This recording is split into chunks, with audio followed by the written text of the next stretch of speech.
माणसाला दुसरा प्रश्न विचारला, तुमच्या महाराजांचं स्वप्न काय आहे, तुमच्या महाराजांचं ध्येय काय आहे, तुमच्या महाराजांची महत्वाकांक्षा काय आहे. आणि रोह्याच्या कार्यालयातला महाराजांचा माणूस सांगतोय, आमच्या महाराजांचं स्वप्न, आमच्या महाराजांचं ध्येय, आमच्या महाराजांची महत्वाकांक्षा सिंधू नदीपासून बंगालच्या उपसागरापर्यंत, अहद पंजावर पासून तहद पेशावर पर्यंत अखंड साम्राज्य उभा करायचं आणि या साम्राज्यावर भगवा डौलानं फडकावर ठेवायचा, हे माझ्या राजांचं स्वप्न आहे. काय हा राजा आता सजा फरमावणार.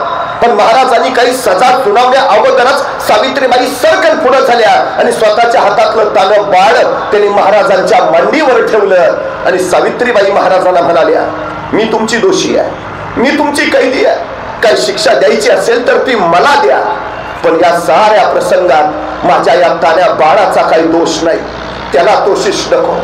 आपल्या मांडीवरच्या त्या तान्या बाळाकडे बघत महाराजांनी स्मित केलं. चिटणीसाला इशारा झाली. चिटणीस दुधाची वाटी घेऊन आला आणि आपल्या मांडीवर असलेल्या त्या तान्या बाळाला महाराजांनी चमच्याने दूध पाजलं.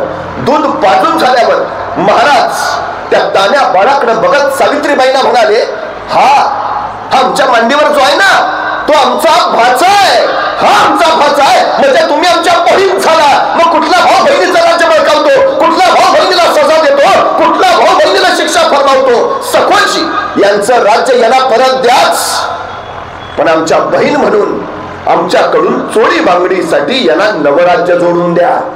आणि हा आमचा भाचा, त्याच्या दूध भातासाठी वतनाची व्यवस्था करा. त्या सावित्रीबाईंना काही कळे ना, कैसा राजा, कैसा राजा, ऐसा राजा होणे नाही. अरे माझं राज्य ताब्यात घेणं राहिलं बाजूला, मला शिक्षा करणं राहिलं बाजूला, हा राजा माझं राज्य तर मला परत देतोच, पण मला आपली बहीण म्हणून चोरी बांगडीसाठी नवराज्य जोडून देतो. माझ्या मुलाला आपला भाचा बनतो, त्याच्या दूध भाताच्या वतनाची व्यवस्था करतो. धन्य धन्य, ऐसा राजा होणे नाही. त्या राजांची ही कीर्ती चिरंतन राहिली पाहिजे, राजांचं हे मोठे पण लोकांना कळालं पाहिजे. आणि म्हणूनच या सावित्रीबाई देसाईंनी या प्रसंगाची 3 दगडी शिल्प तयार करून घेतली. म्हणजे महाराज बसलेत, त्यांच्या मांडीवर ते तानं बाळ आहे, महाराज त्याला चमच्याने दूध पाजतायत आणि शेजारी सावित्रीबाई देसाई उभा आहे. अशी ती दगडी शिल्प. कधी कर्नाटकात गेलात तर धारवाड नावाचा जिल्हा आहे, त्या धारवाड जिल्ह्यात यादवाड नावाचं गाव आहे. त्या यादवाड गावात एक मारुतीचं मंदिर आहे आणि त्या मारुतीच्या मंदिरात सावित्रीबाई देसाईंनी कोरलेलं छत्रपती शिवाजी महाराजांचं हे दगडी शिल्प आहे. महाराजांच्या हयातीत महाराजांचं उभारलं गेलेलं हे जिवंत स्मारक आहे कर्नाटक मध्ये. का चिरंतन महाराज लक्षात राहतात आमच्या. महाराजांनी आपल्या शिलेदारांना सक्त आदेश दिलाय, रयतेच्या भाजीच्या देठालाही हात लावायचा नाही. पण ही कुठली रयत, कुठल्या रयतेच्या भाजीच्या देठाला हात लावायचा नाही? स्वराज्यातल्या तर लावायचा नाहीच, पण स्वारीच्या निमित्तानं शत्रूच्या राज्यात जाल, शत्रूच्या राज्यातल्या रयतेच्या भाजीच्या देठालाही हात लावायचा नाही. हा राजा फक्त स्वतःच्या रयतेची नाही, शत्रूच्या रयतेची सुद्धा काळजी घेतोय. महाराजांनी स्पष्ट सांगितलं, मंदिर, मस्जिद, चर्च धक्का लावायचा नाही. सैनिकांना स्पष्ट आदेश आहेत, परस्त्री माते समान, स्त्रीला हात लावायचा नाही. इतरांचं राजकारण हे अर्थकारणावर अवलंबून असतं, पण छत्रपती शिवाजी महाराजांचं राजकारण हे नैतिकतेच्या जीवन मूल्यावर अवलंबून होतं. हे सगळ्यात मोठं वैशिष्ट्य आहे. जगाच्या पाठीवर अनेक राजे झाले, महाराजे झाले, सम्राट झाले, बादशाह आले गेले, निघून गेले, पण छत्रपती शिवाजी महाराज हे नाव मात्र काळात जिवंत राहिले. का? काही माणसं पराक्रमी असतात पण चारित्र्य संपन्न असतातच असं नाही. काही माणसं चारित्र्य संपन्न असतात पण पराक्रमी असतातच असं नाही. पण जो महापुरुष पराक्रमी तर आहेच, पण पराकोटीचा चारित्र्य संपन्न आहे असा महापुरुष म्हणून छत्रपती शिवाजी महाराजांशिवाय दुसरं नाव नाही. हे सगळ्यात मोठं वैशिष्ट्य आहे. सगळ्यात इथं पुण्याच्या लाल महालात शिवाजी महाराजांनी शाहिस्ता खानावर जगातला पहिला सर्जिकल स्ट्राईक केला. अवघ्या 100 मावळ्यांशी केलेला हा सर्जिकल स्ट्राईक होता. मृत्यूच्या जबड्यात घातलेला हा हात होता. काही वेळानंतर वाऱ्यासारखे आलेले महाराज तीरासारखे निघूनही गेले. लाल महालातला गोंधळ थांबला आणि तोपर्यंत शाहिस्ता खानाची बहीण धावत धावत शाहिस्ता खानाजवळ आली. भाईजान, भाईजान, मेरी बेटी गायब है, मेरी बेटी गायब है भाईजान. त्यावेळी शाहिस्ता खान तिला म्हणाला, जर शिवाजी राजांच्या माणसाने तुझी पोरगी पळवली असेल तर बेफिक्र रहा. तो शिवाजी राजा पोटच्या लेकी सारखीच तिची काळजी घेईल. कोण म्हणतंय हे? कट्टर वैरी शाहिस्ता खान आपल्या बहिणीला सांगतो, एक तर महाराजांची माणसं तुझी पोरगी पळवणारच नाहीत. महाराजाने आपल्या सैनिकांवर हा संस्कारच केलेला नाही. पण जर असं घडलं असेल तर काळजी करू नकोस, पोटच्या लेकी सारखीच महाराज तिची काळजी घेतील. कट्टर वैऱ्याला सुद्धा महाराजांच्या चारित्र्यावर कोण विश्वास आहे? अर्थात ती मुलगी महाराजांच्या सैन्यानं पळवली नव्हतीच. ती भीतीपोटी तिथंच लाल महालात एका पिंपात लपून बसली होती. ती सापडली नंतर. पण शाहिस्ता खानानं स्वतःच्या रोजनिशीमध्ये, ज्याला आम्ही शाहिस्ता खान बुर्जी म्हणतो, त्यात केलेला हा उल्लेख आहे. शत्रूला सुद्धा महाराज कसे वाटतात हा सांगणारा उल्लेख. महाराजांनी स्वराज्य उभा केलं. महाराजांनी उभा केलेलं राज्य आहे. त्याला महाराजांना शिवराज्य हे नाव देता आलं असतं. दिलं असतं तरी आम्हाला अभिमानच वाटला असता. पण महाराजांनी या राज्याचं नाव ठेवलं स्वराज्य. स्व म्हणजे माझ. या मातीत उगवलेल्या कुणीही या राज्याच्या नावाचा उच्चार करावा. स्वराज्य, माझं राज्य. आणि मग माझा आहे ना, मलाच लढलं पाहिजे, मला झगडलं पाहिजे, मला झुंजलं पाहिजे, ही उर्मीतल्या प्रत्येकात रुजली, भरली, फुलली. आणि मग इथली माणसं मातीसाठी लढायला, मरायला, झुंजायला तयार झाली. स्वराज्याची सुरुवात माणसं तयार करण्यापासून. इथं काही तयार नाही. महाराजांनी राज्य उभा केलं ते कवायती फौजांवर नाही, उपलब्ध साधन सामुग्रीवर नाही, अफाट संपत्तीच्या बळावर नाही. शून्यातनं विश्व उभा केलं. कोण होतं सोबत महाराजांच्या? 18 पगार जातीची 12 उलटे दराची चड्डी लंगोटीतली पोरं. या पोरांच्या बळावर महाराजांनी हे राज्य उभा केलं. रानात राबणारे हातातले नांगर मोडून तलवार घेऊन उभा राहिले. तेव्हा स्वराज्य साकार झालं.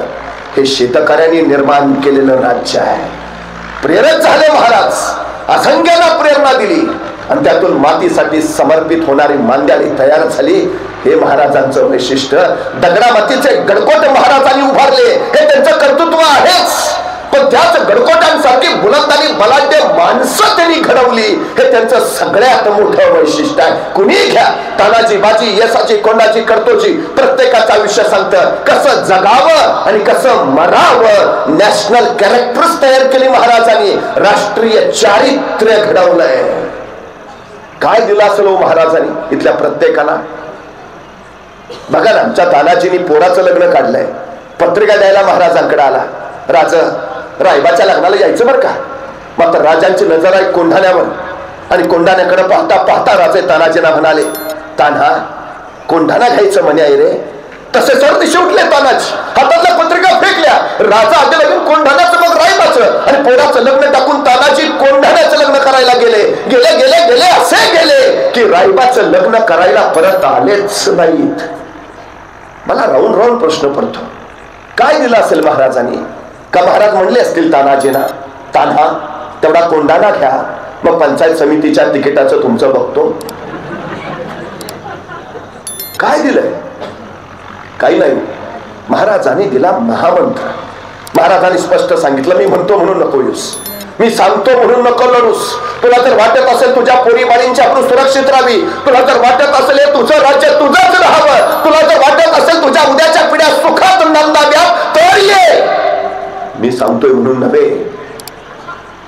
महाराजांच्या पूर्वी सैन्य राजासाठी लढत होतं. महाराजांनी पहिला क्रांतिकारी बदल केला. सैन्य राजासाठी नव्हे, सैन्य राज्यासाठी लढलं पाहिजे. कुणी शिवाजी राजे सांगतायत म्हणून नका येऊ, नका लढू. कदाचित मी उद्या नसेल तर तुम्हीही बाजूला व्हाल. माझ्यासाठी नव्हे, तुमच्या मातृभूमीसाठी तुम्हाला लढायचं आहे, उभा राहायचं आहे. महाराजांनी जे पेरलं ते हे सगळ्यात महत्वाचं. माणसं स्वतःच्या राज्यासाठी यायला लागली. माझा आहे, मला लढलं पाहिजे, ही उर्मी महाराजांनी तयार केली. मला एका प्रश्नाचं उत्तर द्या. आपल्या घरातल्या विजेच्या बल्बला आपण कधी दगड मारतो का? नाही. आणि रस्त्यावरची एक तरी ट्यूब आपण नीट ठेवतो का? का हो? घरातला बल्ब माझा असतो, रस्त्यावरची ट्यूब माझी नसते. ज्या दिवशी रस्त्यावरची ट्यूब माझी होईल ना, त्या दिवशी हा देश महासत्ता होईल. महाराजांनी ते केलं.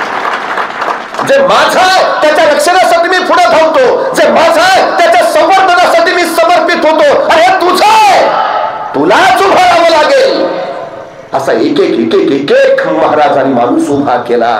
बुलंद कडकोटांसारखा अनेक राजांनी गिरिदुर्ग बांधले, अनेक राजांनी जलदुर्ग उभारले, पण माझ्या राजांनी नरदुर्ग तयार केले. हे माझ्या राजांचं सगळ्यात मोठं वैशिष्ट्य आहे, सगळ्यात मोठं. स्वराज्य उभा केला, पण महाराजांनी पहिला विचार केला, या भूमीत या अगोदर राज्य नव्हती असं नाही. देवगिरीचं राज्य होतं, विजयनगरचं साम्राज्य होतं, पण उद्ध्वस्त झालं. कदाचित आपण उभा करत असलेलं हे स्वराज्य सुद्धा उद्या नाही नाही हे चिरंतन राहिलं पाहिजे. महाराजांनी पहिला विचार केला, स्वराज्याला धोका कुठून, महाराष्ट्राला धोका कुठून. आणि महाराजांच्या लक्षात आलं, महाराष्ट्राला धोका जमिनीवरून नाही, महाराष्ट्राला धोका समुद्रावर नाही. 350 वर्षापूर्वी महाराजांनी सांगितलंय, महाराष्ट्राला धोका समुद्रावरून. परवा मुंबईवर 26/11चा दहशतवादी हल्ला झाला आणि मग आम्हाला कळालं महाराज म्हणत होते ते खरं होतं. महाराष्ट्राचा हा दर्यावरचा धोका ओळखला.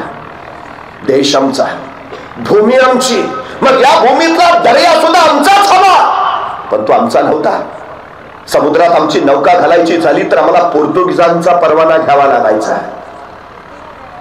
आमच्याच देशातल्या आमच्याच समुद्रात आम्हाला जायला बंदी होती.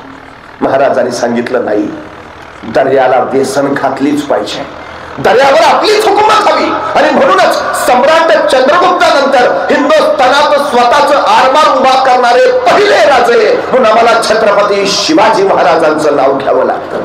कधी भारतीय नौदलात गेलात तर नौदलाच्या प्रवेशद्वारावरच लिहिलंय, भारतीय आरमाराचे जनक छत्रपती शिवाजी महाराज. महाराजांनी आरमार उभा केला, पण या आरमारासाठी लागणारी जहाज इंग्रजांकडनं विकत घ्यावी लागायची, तोफा पोर्तुगीजांकडनं विकत घ्याव्या लागायच्या, दारूगोळा डचांकडनं विकत घ्यावा लागायचा. ते देतही होते, पण एके दिवशी महाराजांनी विचार केला, इंग्रज आज जहाज देत आहेत, पोर्तुगीज आज तोफा देत आहेत, डच आज दारूगोळा देत आहेत, पण उद्या हे देणं याने बंदच केलं तर. आणि महाराजांच्या लक्षात आलं, जी माणसं दुसऱ्याच्या खांद्यावर उभा असतात ती केव्हाही ढासळतात, जी माणसं स्वतःच्या पायावर उभा असतात त्यांना कोसळण्याचा धोका नसतो.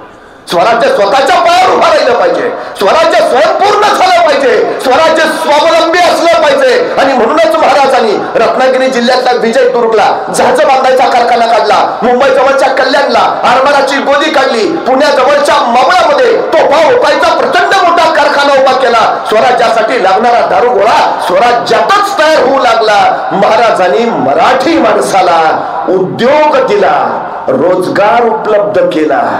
उद्योगशीलता आणि उद्यमशीलता हे महाराजांनी महाराष्ट्राला दिलेले 2 अलौकिक गुण आहेत. 350 वर्षापूर्वी 750 किलोमीटरच्या महाराष्ट्राच्या किनारपट्टीवर महाराजांनी तब्बल 85 किल्ले उभारले, किनारपट्टी सुरक्षित केली. हे सगळं कशासाठी? स्वराज्य बळकट करणं हा हेतू होताच, पण त्याही पेक्षा महत्वाचा हेतू होता, या मातीत उगवलेल्या प्रत्येकाच्या हाताला काम मिळालं पाहिजे. महाराजांच्या स्वराज्याचा वचननामा काय? वचननामा एकच, सर्वास पोटास लावणे आहे. महाराजांना माहिती आहे, रिकाम्या पोटी माणसं झुकलेली राहतात आणि भरल्या पोटी माणसांच्या पाठीचे कणे ताठ होतात. या माणसांना स्वाभिमानी बाण्यानं उभा करायचा असेल तर पहिल्यांदा यांची पोटं भरली पाहिजेत. आणि महाराजांनी म्हणूनच चोहो बाजूला रोजगार उपलब्ध केला. महाराष्ट्रात आज मिती 450 किल्ले आहेत, पैकी 360 स्वराज्यात होते, पैकी 110 किल्ले महाराजांनी आपल्या 50 वर्षाच्या आयुष्यात बांधलेत.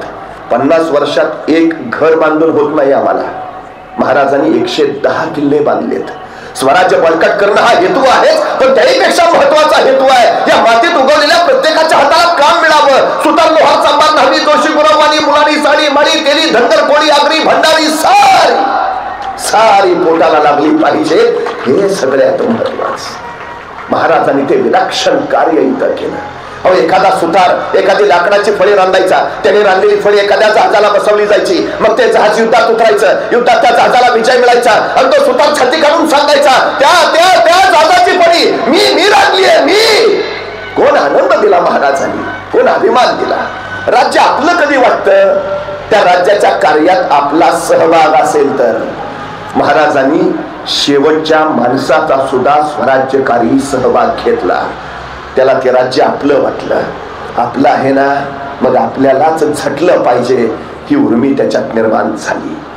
याच कोकण किनारपट्टीवर दर्यावर हुकूमत निर्माण करण्यासाठी जंजिरा घ्यायचा महाराजांनी प्रयत्न केला, पण जंजिरा घेता आला नाही.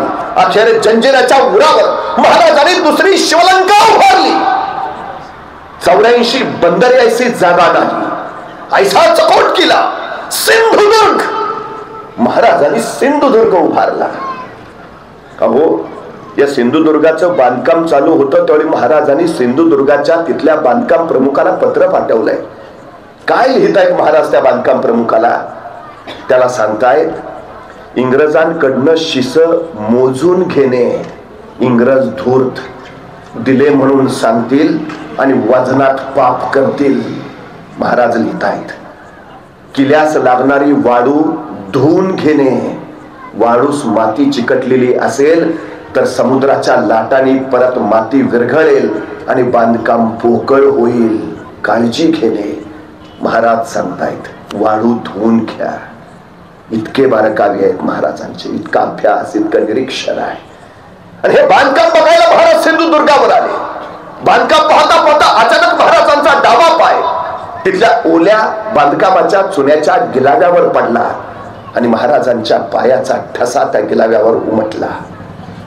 कामगार काही पुढे झाले, असू द्या महाराज, आम्हास वाटत होता एवढा अलौकिक कार्य आपण करत आहात, समुद्राला व्यसन घालत आहात, दुसरी शिवलंका उभारत आहात. आपलं अस्तित्व या किल्ल्यावर सतत असायला हवं.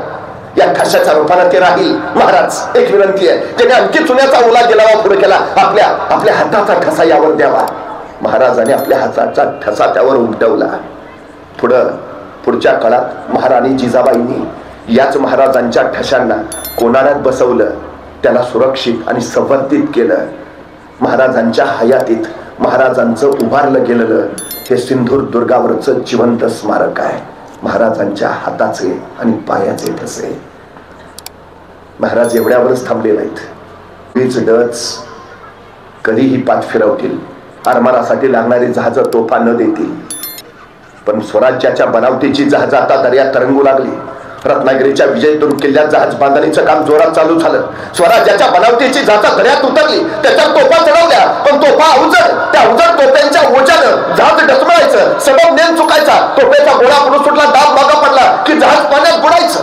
महाराजांनी विचार केला, काहीतरी केलं पाहिजे. आणि एके दिवशी महाराज विचार करून कल्याणच्या कारखान्यात पोहोचले. तिथल्या कामगारांना गोळा केलं, मी सांगतो तसं जहाज तयार करा, मी सांगतो तसं. आणि महाराजांनी सांगितलं असं आणि तसं कामगारांनी जहाज तयार केलं. तत्कालीन काळात पाण्यात अत्यंत जलद गतीनं पाडणार, किती ओझा ठेवलं तरी निरच मिळणार, तोफेचा गोळा पुढे सुटला, दाब मागा पडला तरी पाण्यात न बुडणार, असं विलक्षण जहाज महाराजांनी निर्माण केलं. महाराजांनी निर्माण केलेली जहाज दर्यात तरंगू लागली. इंग्रजी आरमाराबरोबर पहिली लढाई झाली आणि इंग्रजांचा सपशेल पराभव झाला. मुंबईच्या गव्हर्नरनं सुरतेच्या इंग्रज गव्हर्नरला पत्र लिहिलं, जोपर्यंत शिवाजी राजांसारखी जहाज आपल्या आरमारात येत नाहीत तोपर्यंत मराठ्यांच्या आरमाराचा पराभव करणं कठीण.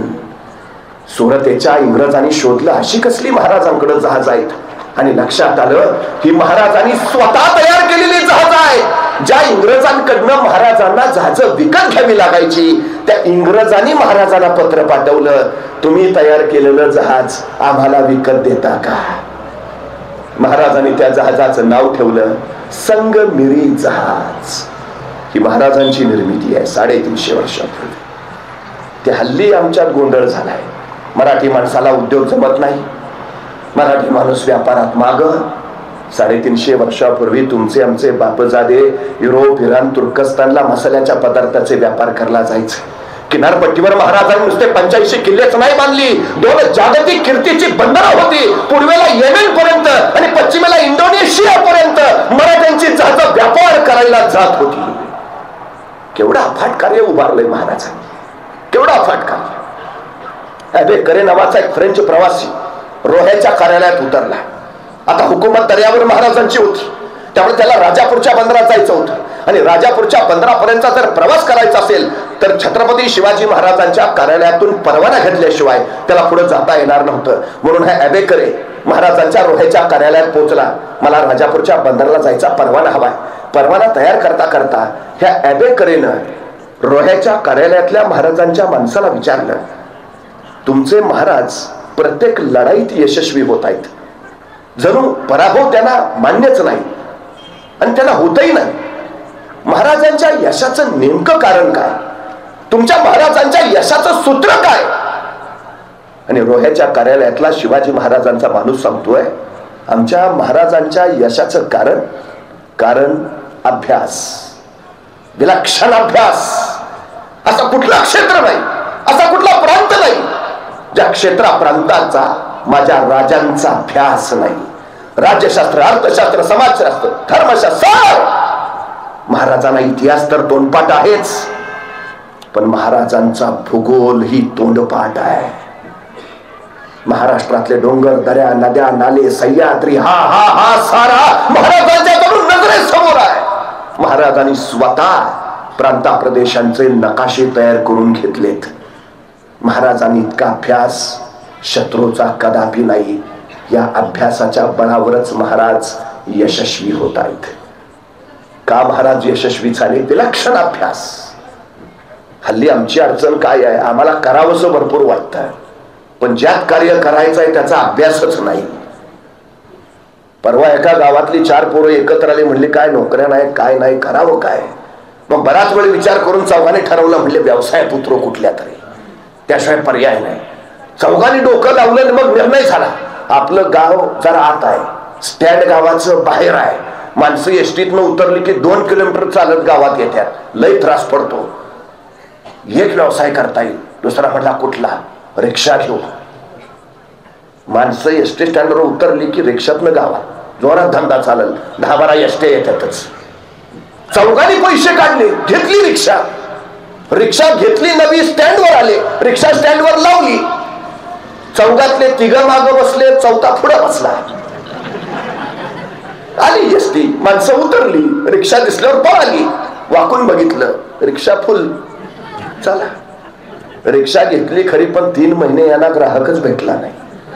काय उपयोग नाही, म्हणजे या धंद्यात काय राम नाही. दुसरा कुठला तरी व्यवसाय चालू करू. म्हणजे कुठला करायचा, परत विचार करत बसली. परत एकाने काढला, म्हटला गावात गाड्या भरपूर आल्यात, पण गाडी पंक्चर झाली तर पंक्चर काढायचं दुकान नाही, पंक्चर काढायचं दुकान टाकू. परत चौघांनी पैसे काढले, पंक्चर काढायचं दुकान टाकलं, पण 3 महिने झाले तर यांच्या पंक्चरच्या दुकानात एकही गाडी आली नाही. का? यांनी पंक्चरचं दुकान 3ऱ्या मजल्यावर टाकलं होतं.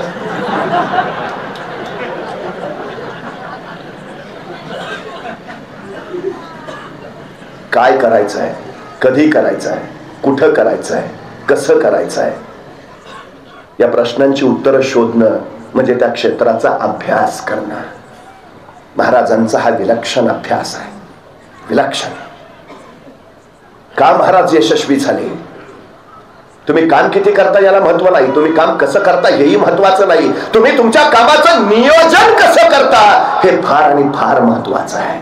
50 वर्षाचं आयुष्य महाराजांचं, पण या 50 वर्षाच्या आयुष्यात एकही घटना अशी नाही, एकही प्रसंग असा नाही की ज्याचं महाराजांनी नियोजन केलं नाही. अहो ते जाऊ द्या, आईच्या गर्भात असतानाच ज्यांच्या आयुष्याचं नियोजन ठरलंय असा जर कुणी महापुरुष या सृष्टीत जन्माला आला असेल तर छत्रपती शिवाजी महाराजांशिवाय दुसरं नाव नाही.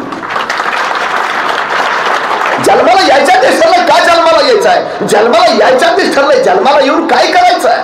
50 वर्ष एकही घटना नाही महाराजांच्या आयुष्यात ज्याचं महाराजांनी नियोजन केलं नाही. महाराजांच्या आयुष्यात एक आणि एकमेव घटना ज्याचं महाराजांनी नियोजन केलं नव्हतं ती म्हणजे महाराजांचा मृत्यू. फक्त त्याचंच नियोजन नव्हतं, भान राखून योजना आखाव्यात, आणि बेभान होऊन ते अंमलात आणाव्यात, हे महाराजांच्या यशाचं सूत्र आहे. पण नियोजन कधी करता येतं? अभ्यास असेल तर. पुण्याला जायचं आहे, नियोजन करायचं आहे, ध्येय आधी ठरलेलं पाहिजे. कुठं जायचं आहे? पुणे. आमची अडचण अशी आहे की माणसं दिवसभर स्टँडवर उभा असतात. संध्याकाळी एखादा विचारतो, दिवसभर स्टँडवर दिसतोय, कुठं गेला नाहीस का? गाड्या आल्या गेल्या, इथंच उभा आहेस. तर म्हटलं जायचं होतं मला, पण कुठं जायचंय तीच माहित नाही. असंख्य गाड्या येतात, असंख्य संधी येतात जातात, आम्ही आहे तिथंच उभा असतो, कारण कुठं जायचंय हे माहिती नसतं. अबे करेन रोह्याच्या कार्यालयातल्या शिवाजी महाराजांच्या या माणसाला दुसरा प्रश्न विचारला, तुमच्या महाराजांचं स्वप्न काय आहे? तुमच्या महाराजांचं ध्येय काय आहे? तुमच्या महाराजांची महत्वाकांक्षा काय आहे? आणि रोह्याच्या कार्यालयातला महाराजांचा माणूस सांगतोय आमच्या महाराजांचं स्वप्न, आमच्या महाराजांचं ध्येय, आमच्या महाराजांची महत्वाकांक्षा सिंधू नदीपासून बंगालच्या उपसागरापर्यंत, अहद पंजाबर पासून तहद पेशावर पर्यंत अखंड साम्राज्य उभा करायचं आणि या साम्राज्यावर भगवा डौलानं फडकावत ठेवायचा, हे माझ्या राजांचं स्वप्न आहे. काय स्वप्न आहे? सिंधू नदीपासून बंगालच्या उपसागरापर्यंत अखंड साम्राज्य उभा करायचं. ही सगळी महाराजांच्या आयुष्य नावाच्या प्रवासाची वाटचाल चालली ती त्या ध्येयापर्यंत. पण हे ध्येय फक्त महाराजांचं नाही, हे ध्येय सांगतोय कोण? रोह्याच्या कार्यालयातला महाराजांचा शेवटचा माणूस. म्हणजे महाराजांपासून महाराजांच्या शेवटच्या माणसाचं सुद्धा हे स्वप्न झालंय, आम्हाला काय करायचं आहे. अशा ध्येयनिष्ठेने ज्यावेळी सगळी संघटित होऊन एकत्र येतात तेव्हा इतिहास घडतो. महाराजांनी तो इतिहास इथं घडवलाय. हे सगळ्यात मोठं वैशिष्ट्य आहे. सगळ्यात मोठं काय होतं हो महाराजांकडं? हे सगळं विशाल विश्व उभा करताना संपत्ती होती, साधनं होती, सैन्य होतं, काय होत? काही नव्हतं. शून्यातून विश्व उभा करणारे राजे, असं मी महाराजांचं वर्णन करतो ते एवढ्यासाठी. हाताशी काही नाही तरी महाराजांनी राज्य उभा केलं. आणि आमच्याकडे सगळं रेडीमेड तयार आहे, तरी आमच्या हातनं काय होत नाही. नाहीतर एखाद्याला ढाल द्यावी, तलवार द्यावी, एवढंच काय त्याला घोड्यावर नेऊन बसवावा, त्याच्या पुढे जाऊन त्याला रणांगणात नेऊन सोडावा आणि मग म्हणावं लेका आता तरी लढ, तरी पट्ट्या निवांतच. अरे लढकी तो लढू कसा? एक हातात ढाल आहे, दुसऱ्या हातात तलवार आहे, दोन्ही हात एंगेज आहेत, लढणार कसा? अरे मग निदान पळून तरी जा, पळून तरी कसा? घोड्यावर बसलोय दिसत नाही का? जो बाजूने अडचण आहे.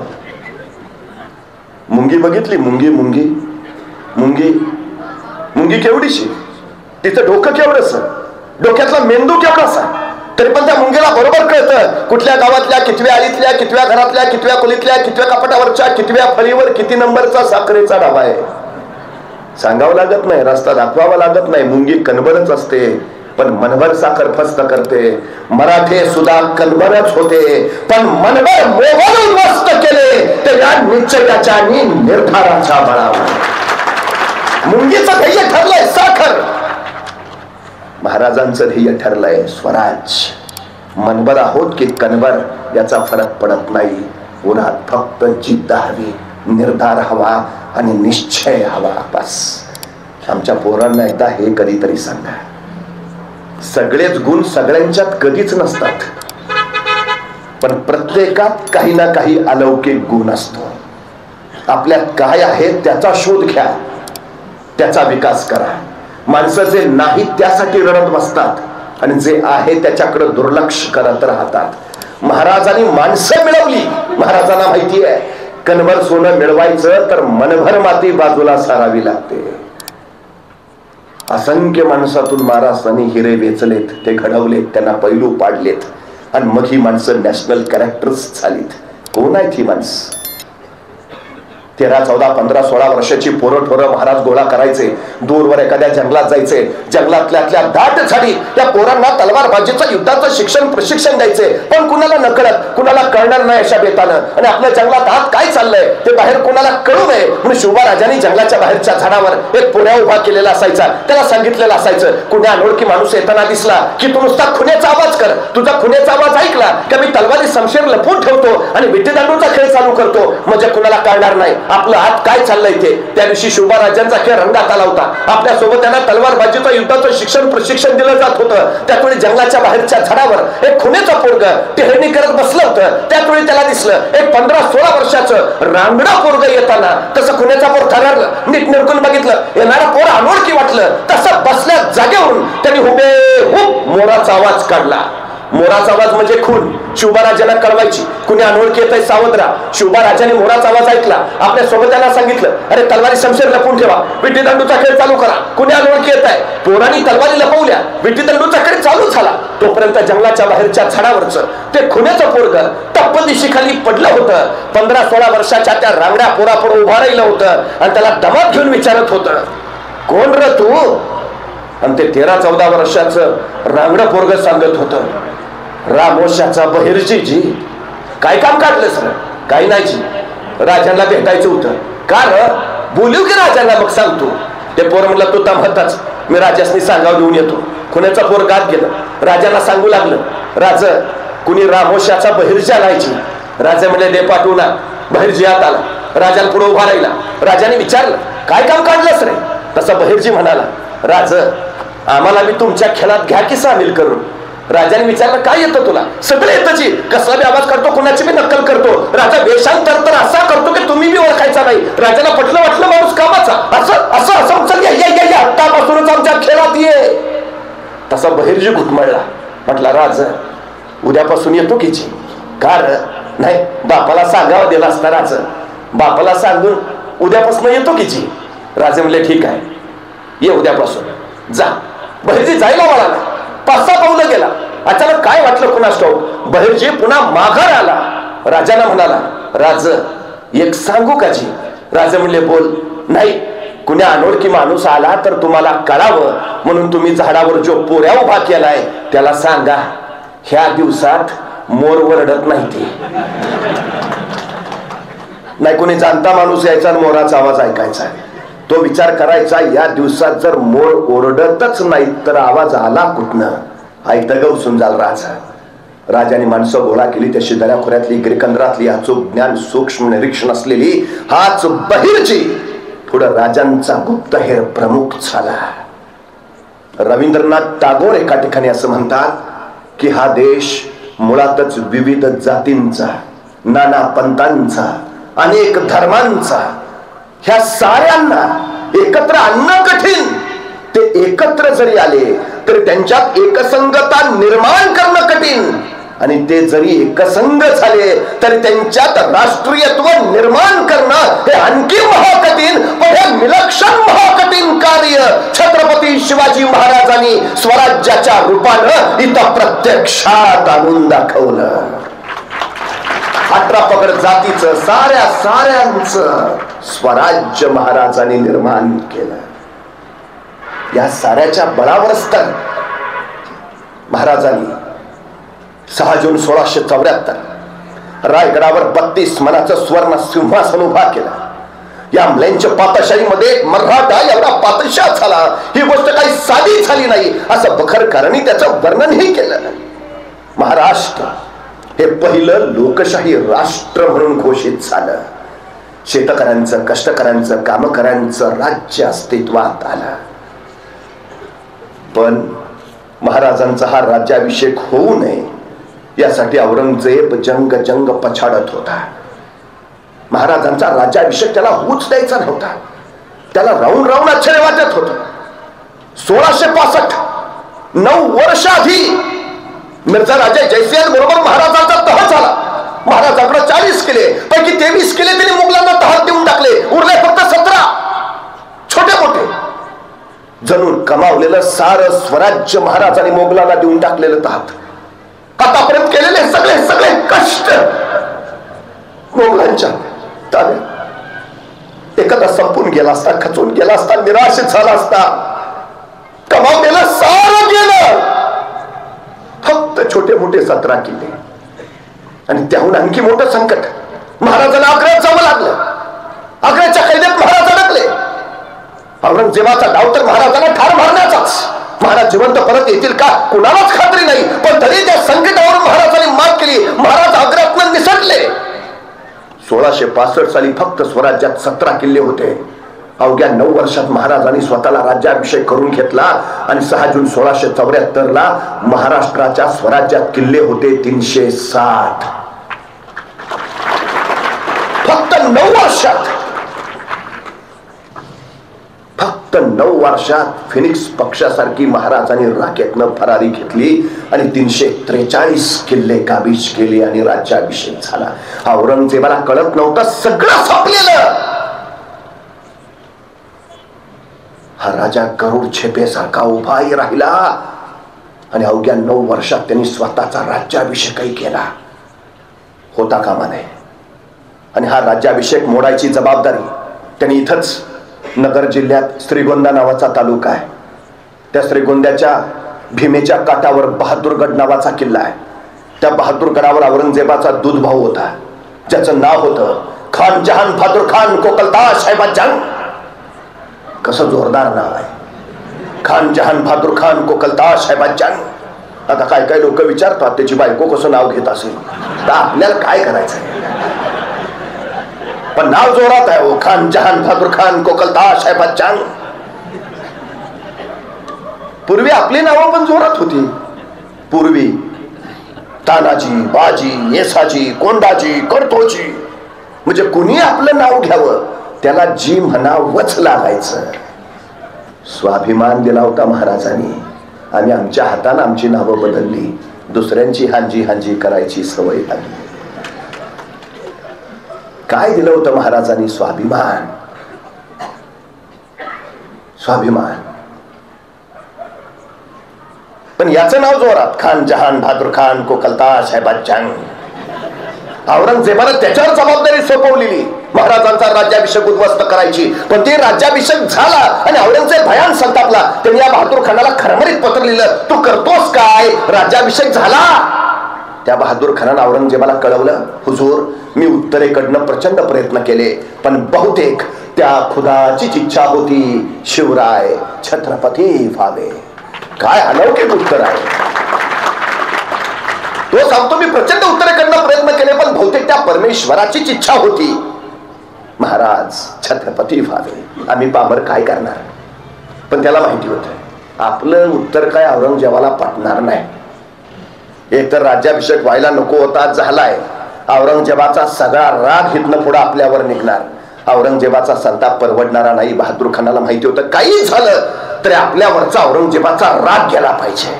औरंगजेबाचा कसा राग घालवायचा हेही त्याला माहिती होतं. त्याला माहिती होतं टेबला खालून दिलं म्हणजे टेबलावरून काम होतं.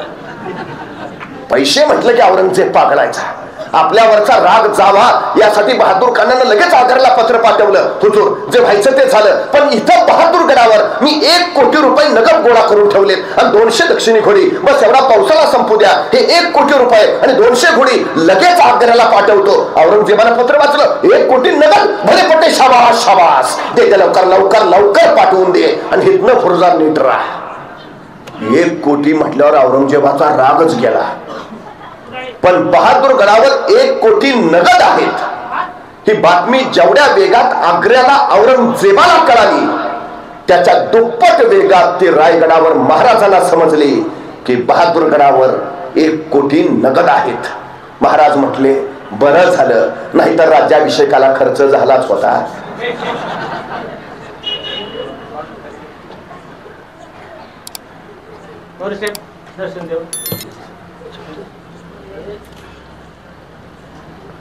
महाराज म्हटले बरंच झालं, नाहीतर राज्याभिषेकाला खर्च झालाच होता. महाराजांच्या यशस्वीतेचं आणखीन एक कारण आहे. महाराजांचं गुप्त